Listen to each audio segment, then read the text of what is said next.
Bhojpuri cinema के ताज़ा खबरों की जानकारी पाने के लिए राजदेव भोजपुरी न्यूज़ चैनल को सब्सक्राइब करके बाजू के घंटी के निशान को दबा दें।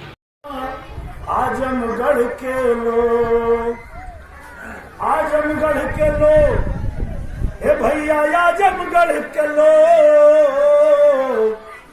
करिया सोच के मतदनवा आजमगढ़ के लोग।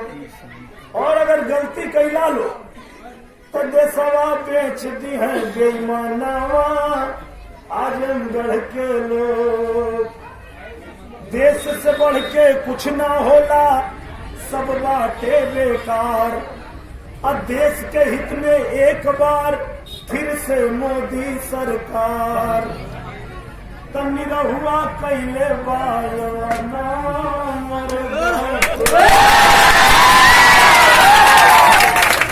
भैया जिंदाबाद।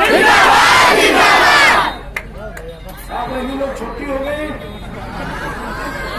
बढ़िया से खा पिया, वोट कमल के अपने माई बाबू से कह दिया वो कमल निशान का निरहू चचा के वोट दे दिया।